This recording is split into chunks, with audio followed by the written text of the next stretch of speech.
Welcome to War Room Impeachment, live from the Breitbart Embassy, right near the Supreme Court and across the plaza from the Capitol, where today begins week 2 of the public inquiry into the impeachment of the 45th President of the United States, Donald J. Trump.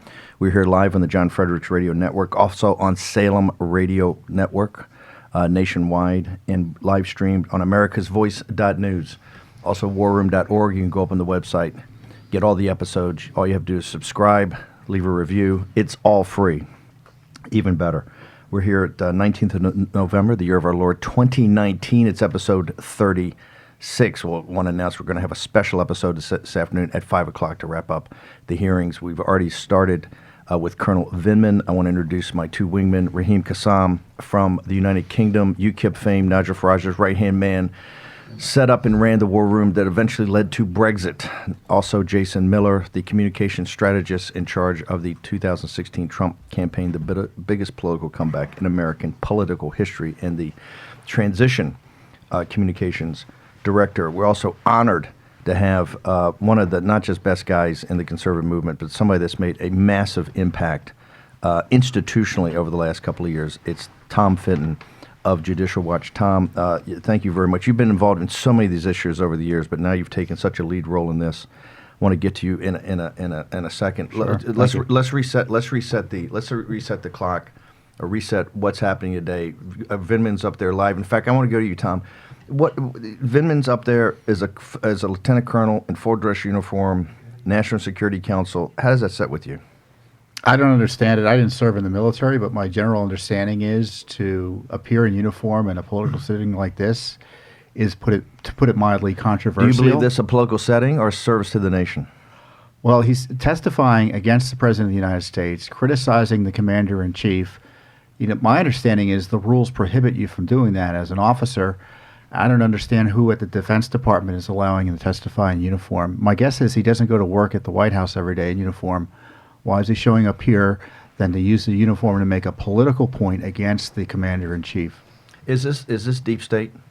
This is the in-your-face state, and there's nothing deep state or hidden about this. I mean, the fact of the matter is you have someone who's active duty military working at the White House who's showing into a political investigation. I mean, go to Federalist Paper 65. This is inherently a political process. We are seeing him just outright undermining the chain of command. Lieutenant Colonel Vindman would never undermine the chain of command like this on the battlefield where he nobly served, but here he is doing it in front of the nation's cameras. Let's go. We've got live testimony, so Raheem's going to be breaking in as we go. Colonel Vindman and Jennifer Williams, who's on the Vice President's staff. And Jennifer Williams is one of his foreign policy advisors, but how's that staff set up? Yeah, and just to let folks know on this, so she is part of the NSC, the National Security Council, but she's a staffer that's being detailed to the Vice President's team. Anyone knows anything about the White House structure or the Vice President's operation knows that General Keith Kellogg, who we worked with on the campaign, great guy, someone who I really admire. He is the go-to for foreign policy for Vice President Pence, one who travels with him, the one who essentially has his ear at all times. President Trump has no idea who Jennifer Williams is. I mean, this is probably the first time he's ever even seen her speak, but yet she's on the attack and trying to get inside President Trump's head. And she's a nobody, but the Democrats are giving her this platform. So, Raheem, set up today. What are we watching? We've got a double hitter, a 2 in the morning and 2 later, right? Yeah, that's right. Adam Schiff, Chairman Schiff, is giving his opening statement right now ahead of the questioning of Jennifer Williams and Lieutenant Colonel Alexander Vindman. That is expected to go in a couple of hours. And then after that, Kurt Volker, the former U.S. Special Envoy to Ukraine, and Tim Morrison, the top Russia director and Europe advisor on the National Security Council, he who replaced Fiona Hill. Now, the morning is set to be a lot more grueling, I think, for the president and for his base. Why do you say that? Watching this will be perhaps at sometimes painful. Why do you say that? I am getting there. Okay, he will be under relentless assault by these two who have made clear from their opening statements in their private depositions that they believe that he has done everything wrong that he could have potentially done wrong. What's the most powerful thing that they weaponized on Vindman, Tom? Well, his uniform. Otherwise, he's a junior official in the National Security Council complaining about what his boss was up to. All the reporting is he wasn't trusted by his colleagues at the National Security Council. He's likely the leaker to the Schiff leaker. So you're going to see Schiff suppressing evidence today in the morning like he's probably never done before. If the Republicans are doing their job, they're going to be asking him questions about who he was talking to. And walk us back to that. Let's go back to a chain of title. Walk us through what do you mean he's the leaker? Number one, why did people in the NSC either not trust him or didn't think he was doing his job because of his focus on Ukraine? Morrison, who will testify later, testified there were questions about his judgment, and even Fitton Hill, who's no friend of President Trump, didn't think much of his judgment as well, and he was upset that he was kept out of some of the decision making related to his portfolio. This plays to your initial mark about chain of command. We know from Morrison that Fiona Hill ran a different shop and guys were just reporting up and stuff. And when Morrison came in, he said, hey, we have a chain of command. You got to come through me. Vindman had a reputation of going around and one of those guys that's a lieutenant colonel, thinks he ought to be a general, right? And thinks he ought to be a big shot. Oh, even worse, he thinks he needs to be president. He's criticizing. He heard the transcript, or they heard the call, same way Miss Williams did, and they're criticizing the contents of the call, which we all see. So why is their view on this any more significant than the voters or congressmen or senators? This is the gossip girl impeachment. This is water cooler kvetching by bureaucrats in the White House about what the boss is saying and doing. Well, that may all be nice, but the idea that rises to the level of impeachment shows you the abomination that's happening right now. And again, there's an important letter that Senator Ron Johnson from Wisconsin sent over to the folks in the House yesterday. And just Wisconsin Senator Ron Johnson, he was on a couple of these trips to the Ukraine. Well, he's not a couple of trips. He went to the inauguration. I mean, he was part of the official delegation, right? Part of that, along with Rick Perry. And talked to the president about aid. Exactly. And so corruption. So the Republicans in the House asked Johnson basically for anything he knows about all things Ukraine. And he came back with some really pointed commentary on Vindman. And he said during the trip, Vindman was stating that the U.S.'s position should be separate from our geopolitical competition with Russia, essentially saying here's how things have always been, here's what I believe U.S. foreign policy should be, and then we're just going to do that separately from anything President Trump wants. Go back to and Jason's point on Vindman. Go back to you said something about Shift, Vindman, leaker. He's the guy. Is this tied up with the whistleblower? Walk people through there, because sometimes the details people get confused. And this is reading between the lines, looking at what happened during the depositions. So Vindman was asked about who did he brief on the call. Shift jumped in. Vindman's lawyer jumped in and said, you can't ask about that because that would lead potentially to the identity of the leaker. Then Morrison's question about whether... The leaker to the whistleblower. Well, he's the leaker to the leaker. I never call him a whistleblower. Right. He's the Schiff leaker. Okay. So this is the alleged CIA guy. Morrison was also concerned about Vindman's propensity to leak. There were concerns other than even this issue. And so... Where did he pick that up from? Well, it was unclear because, again... Schiff and, in this case, Morrison's lawyer jumped in and said, no, we can't answer these questions. So they're desperately trying to protect those hermetically seal these guys from any kind of questioning about exactly what did you do in the chain of command and as your duty as an officer and as a member of the NSC. How did you actually comport yourself? There's a strong implication that Vindman violated the chain of command, I don't know if literally, but certainly within the White House, by briefing this person in the CIA. And these are the issues I've raised. That's 100%. I don't think there's any doubt about that. If you they did that, that's outside you're supposed to keep that stuff high and tight inside the NSC. And the contents of this call was classified at the time. So there are issues of legality about whether Vindman appropriately talked to this leaker, whether this leaker appropriately talked to him, and the communication with Schiff. Schiff is compromised. He has, talking about someone who needs to be recusing himself, he needs to be under investigation rather than conducting an investigation. For what? For we have Tom Fitton of Judicial Watch, the Hammer. So for his staff, and I don't know what his knowledge of what his staff did or what he did, but his staff is implicated potentially in obtaining improperly classified information from the CIA leaker about this call. And Tom, there's no way that Adam Schiff didn't know that his staff was working with a whistleblower and that they weren't talking to him beforehand. Or, I mean, that's for a grand jury to figure out. Was that a bald-faced lie? I think absolutely. I mean, I think he knows who the whistleblower is. I'm sure it's been confirmed to him. he already lied once about his office's communications with the whistleblower. So, and he's been lying repeatedly about Plus his Trump. fake phone call. Okay, I'm going to jump in here. We got to sell some ads, pay some bills. This is War Room Impeachment, episode 36. We're live in the Breitbart Embassy. Raheem Kassam, Jason Miller, Tom Fitton from Judicial Watch is joining us. We're going to take a short commercial break. We'll return in just a moment. War Room Impeachment. Here's your host, Stephen K. Bannon. Live from the Breitbart Embassy, it's War Room Impeachment, episode 36. Listen to the John Frederick Radio Network, also on the Salem Radio Network nationwide, and America's Voice.news. More distribution news about where you can get this coming later this week. Raheem Kassam, Jason Miller, our honored guest, Tom Fitton. Jason, let's go to, there's a little special show today for the simple reasons that they've already started the hearings. Raheem will be jumping in with breaking news of, Schiff put Raheem to sleep there on his opening. Nothing on the opening statement at all, Raheem? Nothing interesting from Adam Schiff, just regurgitating the same old narrative. Well, but that's important. He's resetting this. This is a framework they're putting into the American people's mind. Remember, this is the first day. I think this audience is going to be bigger. I believe going to be bigger than the 12 million or 13 million because of just all the media attention it's getting. Remember, I'm speaking as somebody who's watching this stuff day in and day out, so I would be bored by what Adam Schiff said. Sure, if you're tuning in for the first time, that may have been of interest to you.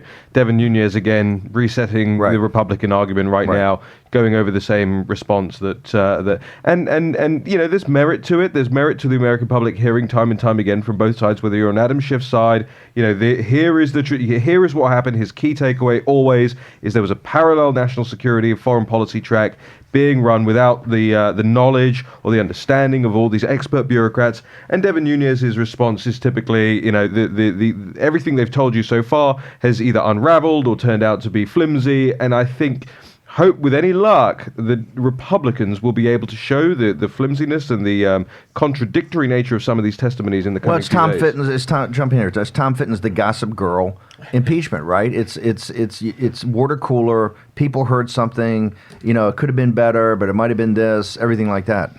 Yeah, and you know, I have to say, this may be whistleblowing past the graveyard, but they had their chance last week. What a heckle! What do you mean they had their chance last week? The Kookaburra had their chance last week. Right. Wednesday was their opening shot, and if you don't grab people's attention, they move on. It's like a show. You know, you got your first 5 minutes, and if people don't stay, they leave, and they don't come back. Bill McGinley said he was in that seat last week. He said they didn't get a knockout punch opening day like they thought and draw people in. Now it's a war of attrition. This is in the trenches between the Tom Fittons of the world, the War Room impeachments, and of course the media apparatus, the polling apparatus. And let's talk, there's some smart things actually going on. We've talked about making them famous. We've talked about the retirees, the 20 retirees you got to hold to 0 votes.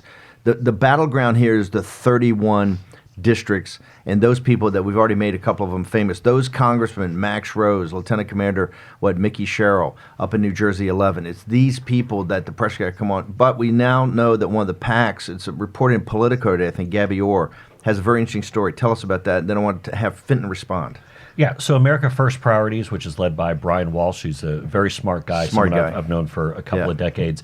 They're out with a story, like you said, in Politico, where they went and did focus groups in all the swing states all over. And they split up with a couple of the pollsters and had the opportunity to chat with one of them for about a half hour this morning. Here are a couple of things. Tom, to your point, what are people, and again, the pollster said it's easier to fill a stadium full of Trump haters than it is to get a room of truly independent people who haven't made up their mind. Like, it's just, the numbers now, because look, everything's become polarized where it is. But here was the big takeaway, that just like we're saying, it's too confusing. This is a waste of time. This is a waste of money. That is the key takeaway to all these impeachment hearings from folks who are truly independent. Now, they screened out, as I said, the Trump likers and the Trump haters, which is very hard to do. Once the voters got past the first few minutes of what the media tells them as far as mean tweets or so-called behavioral things, they love what President Trump's doing on policy. But the Democrats' mistake here and this is something that we've been saying, but it's good to hear that it's backed up by independent or people who are swing voters. They believe that Democrats have gone too far here. They made it too political. They made it too personal. They made it too emotional. I think a lot of that's blowing back on how we saw last week. And also the thing that's being rejected too are Democrats' policy proposals. They just don't think that they're inside the mainstream. So the regular folks are looking at this. They don't get the names. They don't get the process. All they know is it's a partisan fight. And that's why polling that we saw in the New York Times even says that people aren't being moved either way on this. Either you look at it and they're just, this is a bunch of jumble for them. You know, my guess is there are a few honest Democrats, and they are out there, certainly in the Hill, who are asking Adam Schiff, why have you been lying to us? You said you had the goods on Donald Trump, and you don't have the goods. That was proven last week. You're going to have 2 witnesses testify today who complain about the phone call. Well, you know, get in line. Who cares? No one voted for them. The voters can make their own judgment. They don't see a problem with the phone call. Otherwise, we wouldn't be having hearings. You have to remember, these hearings are an indication that the other side is failing. They never wanted to have them. And it was to push back on the lack of due process, the secrecy, the coup aspects of what they were doing. They said, okay, we'll go through the hearings. And the hearings aren't working out well for them. And we should have known that because they never wanted to have them to begin with. Do you think that this week's the last of the public hearings? Once they tie this up, that they then take Thanksgiving, everybody argues about it, they come back and they deliver a report to judiciary, but there's no more. They don't let Nadler, since Corey Lewandowski bench pressed him on national TV, they don't let Nadler and judiciary run any more hearings. By the end of this week, we'll see all the hearings we're going to see. Well, we'll see what their polling tells us. They're impeaching by polling now. They figured out to use the word bribery after they went back and polled someone. They didn't even know what they were impeaching him over until they asked a focus group themselves. Let's go to this. One quick thing I'll say on the polling also, and again, this is with the true swing voters, some thoughts on Biden that are popping up. Number one, a lot of the similarities with Hillary Clinton. The swing voters really view Joe Biden as being part of the swamp. They don't like the Hunter Biden dynamics. This is something the left always attacks us, and they say, "Oh, you're just throwing this Hunter Biden thing out there as a canard." You don't really believe that. Guess what? That is the swamp. The fact he was making between $50 and $80 a month. This is resonating with voters. Did the left throw Biden under the bus to get to Trump? Did they throw? But they were willing to do that, Tom? Yeah, they're willing to lose the House, and they want to take out Trump, and they don't care if Biden's the one who does it. But it's also about protecting Biden. You had 2 witnesses who, again, they didn't want to have testify last week. They had concerns. The Obama State Department had concerns about the Biden-Ukraine scandal. So we get further. Yeah, because they prepped her. The ambassador was prepped in her confirmation hearing. She had to go through. They were prepped on the whole Hunter Biden thing. That's a huge tell. Kent was warning internally about it.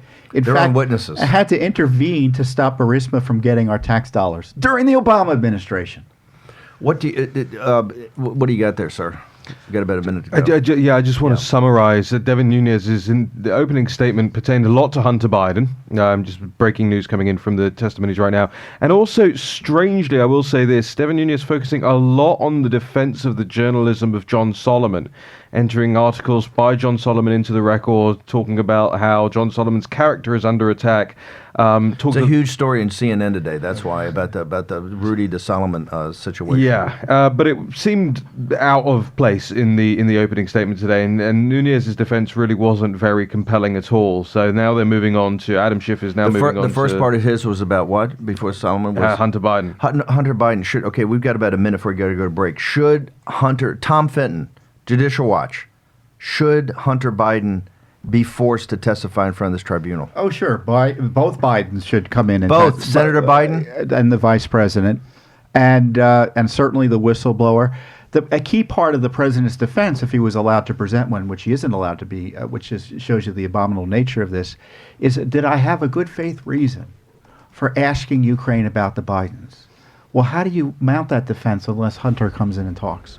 Unless these other witnesses come in and talk. Okay, we're going to sell a few ads and pay the rent here. It is War Room Impeachment, Episode 36. Kassam, Miller, Bannon, honored guest Tom Fitton. We're going to take a short commercial break. We'll return to the Breitbart Embassy live momentarily.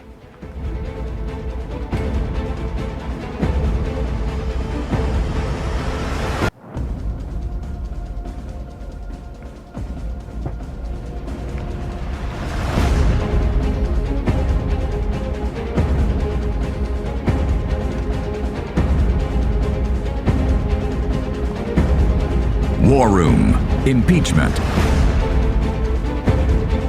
With Stephen K. Bannon, Jason Miller, and Raheem Kassam.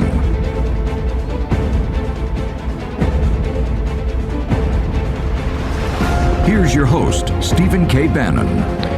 Welcome back to War Room Impeachment, live from the Breitbart Embassy, yards from the Supreme Court and from the Capitol, where the historic day of the second week of live hearings in the impeachment of Donald J. Trump, the 45th President of the United States. You know, Greg Gutfeld said yesterday in the 5, you saw that, nothing of this should be covered. You should just throw it away. It's a complete sham, a complete farce. Do you believe that, Fitton? Yeah, I mean, these that hearings... we shouldn't give this any coverage at all? Well, I mean, probably not, but these hearings are an abuse, and the coverage needs to be honest, that this is just part of the story. The president's being denied the ability to question witnesses, call witnesses. Republicans have been denied the ability to call witnesses. There's not one witness here that Republicans have been able to call directly. Now, they've brought witnesses in the Republicans did want to talk to, but the specific witnesses they've asked for, none of them have been blessed as, quote, Republican witnesses. And this is and I have to say, the president hasn't been well served by the legal defenses around him in the Justice Department. What do you mean by the White that? House counsel. I think the defenses have collapsed. These witnesses, for instance, What do you mean collapsed? well, they haven't gone to court to stop witnesses from testifying in a way that violates the president's prerogatives as president, that protects classified information, protects executive branch communications, presidential communications. And it doesn't mean they don't testify at all, but it allows the president, at least in the process, in my view, in the end, it would have allowed the president to be there to protect the institution of the presidency and the Constitution and his own civil rights. Okay, go back through this. People don't understand, by the way, Judicial Watch, I've always called it the People's Justice Department. During the Obama years, you were fighting the good fight. In fact, many people don't realize, Tom Fitton, we wouldn't know about the 33,000 Hillary Clinton emails. It was not for you doing work, and Dave Bossie early on in 2013 and 14 on FOIA request, relentlessly going after the State Department, right? You've been after the State Department as a nest of vipers for a long time. The career foreign service equals the deep state. They were defending Hillary. They ignored the Benghazi scandal, pretended nothing went wrong there.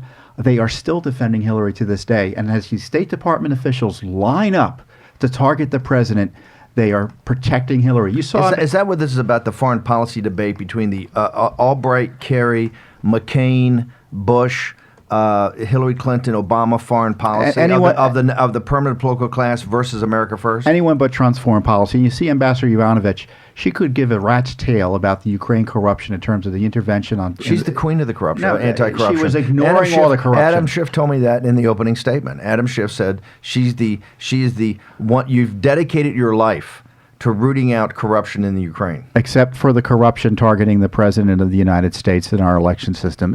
It shows you this is what we're seeing is a deep state coup cabal coming forward, getting testifying without any pushback, without the president being able to institute his prerogatives. Yeah, and Tom, the only thing that added that is they're so aggressive now that they're putting it in their face. I mean, could you ever imagine back during, say, the Reagan administration that you would have senior State Department people with personalized vanity plates driving around Arlington with free Crimea written This is in- Kent. This is Kent, George right. Kent. He has the With the daughter with the podcast? Right. He has at the Kiev Post. He has a free Crimea license plate written in Crimean Tatar. His wife has one written in Ukrainian.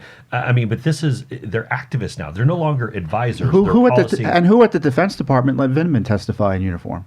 You're saying this goes up to the Chief of Staff of the Army. Who's responsible? Who's responsible? If I were the president, I'd be saying, who's responsible for one of my officers going around trying to undermine my foreign policy? Who's responsible? I want to go back. So we got about a minute and a half in this segment. This is a short segment. I want to go back to something you just said because people can't understand this. After Pat Scipione's letter, the 8-page letter, why? This is what our audience can't get. Why are there people that are still working in the White House today? Why are they up giving secret testimony at the Adam Schiff's Star Chamber and then coming up on national TV at the Moscow show trials here and testifying? How is that happening? I don't understand. And, people like Mulvaney and others are making their own personal decision to fight the subpoena as opposed to the White House coming in and saying we've got significant constitutional concerns about this process, either we're there to assert privileges and protect the interests of the president, make sure executive privilege is protected, make sure classified information is protected. Otherwise, this can't go forward. I don't understand why that has not happened. And this is what the result is. We have an official who is still at the White House, Mr. Vindman. Miss Williams still at the White House going to testify every morning about presidential communications without sitting in any meetings. chance for the president to participate. Yeah, and President Trump can't trust any of these people who are around him. I mean, it's a president who is duly elected by the American people has the right to have people around him who will actually implement his policies. Okay, we got to take a short commercial break. This is War Room Impeachment live from the Breitbart Embassy. The testimony is going on. Raheem Kassam's going to give us an update. Going to take a short commercial break where we return on the John Fredericks and Salem Radio Network. Bannon, Miller, Kassam. War Room Impeachment. On the John Fredericks Radio Network. We're back live at the Breitbart Embassy. It's 19th of November, the year of our Lord, 2019, and the second week of live testimony in the impeachment inquiry into the 45th President of the United States, Donald J. Trump, is underway. We are here. This show has a duration to it. We're going to go 7 days a week until the day after the acquittal of President Trump in the United States Senate. Raheem, can you give us a quick update on what's happening this morning? Yeah, I'm just going to rip the other headpiece out. So I have not two voices in my ear. I've had Stephen K. Bannon, Tom Fitton, and Jason Miller alongside Alex Vindman and Jennifer Williams in my ear all morning. Jennifer Williams' opening statement, very matter of fact, just laying out the facts. Nothing of particular note in there. Nothing different.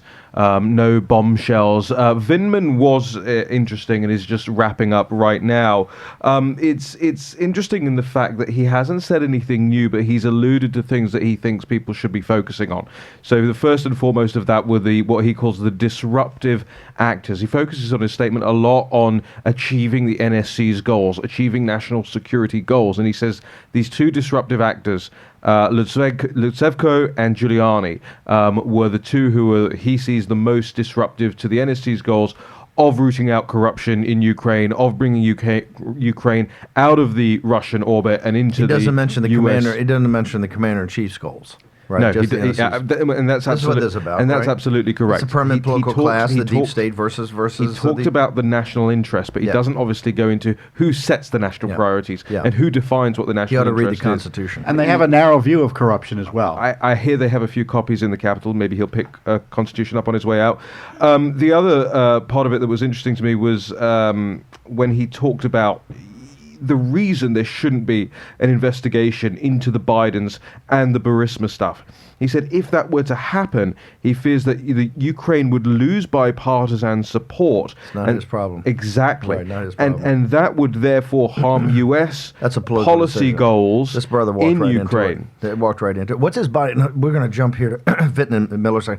His body language. What Mark Meadows and Zeldin and others told us, that this guy's body language was, with all the talk about his testimony that came out, the body language was not as strong as the testimony. He's not a great witness. How's it come out so far? He's meek. He's clearly unsure. He's stumbling over his words. He's having to repeat himself a couple of times. There was a key line in his statement where he wanted to go and talk about the uniform he's wearing, and he started and he said the uniform I'm wearing today, and it's these lines that are built for theater, but he's not delivering. He didn't break into Ukrainian. So he's admitting the uniform. He doesn't have the stage presence, but what he did do lastly is he took on the attacks.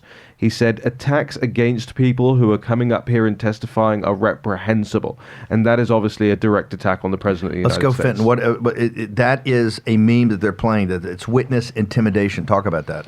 Well, that's the big witness this week is the Ambassador Sondland, who was allegedly having direct communications with the president about this issue. The only witness so far who has. This is just gossip we're hearing right now. And I've never seen the type of witness intimidation we have as it's been directed what do you at mean? Sondland. What do you mean by that? He needs to remember that he could be indicted and go to jail for perjury. How many congressmen and leftist observers on air have said that?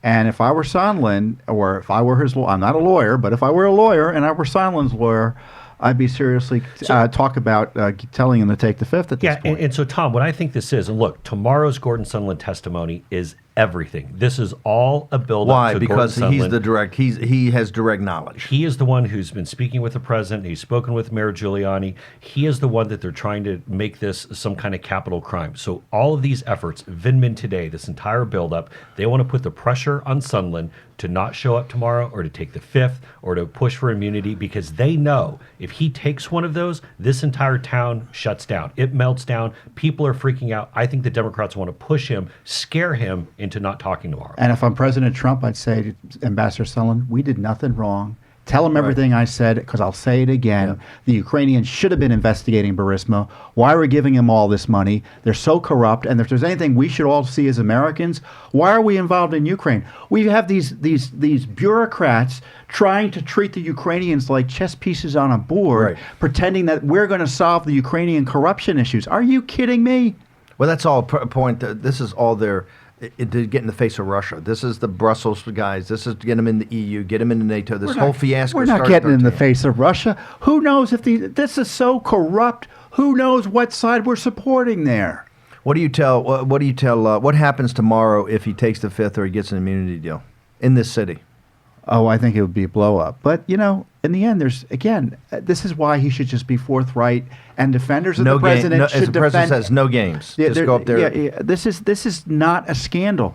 That we're pretending this is a scandal. It was perfectly appropriate for the president to be asking questions and making the deep state uncomfortable. That's what he's doing his job. Frankly, he should call the Ukrainians back and make sure they are doing the darn investigation. Exactly. So, Tom, I want you to break down for us. We've seen Adam Schiff throw out all these legal allegations against President Trump. We have bribery, perjury, extortion, quid pro quo, obstruction, witness intimidation. I'm sure by the time today and tomorrow over, we'll have several more legal allegations. I don't know if we have jaywalking in there. Maybe we have, maybe they try to pin the OJ murders on him. I don't know. But, Tom, break this down for us. Well, these are lateral passes they're throwing down the field in the hopes they get to the goal of impeachment, and it's. They're trying to move the chains. Yeah, they're just doing whatever they can, and bribery is the latest because they had a poll. They literally did focus groups, according to the Washington Post, and they found bribery worked.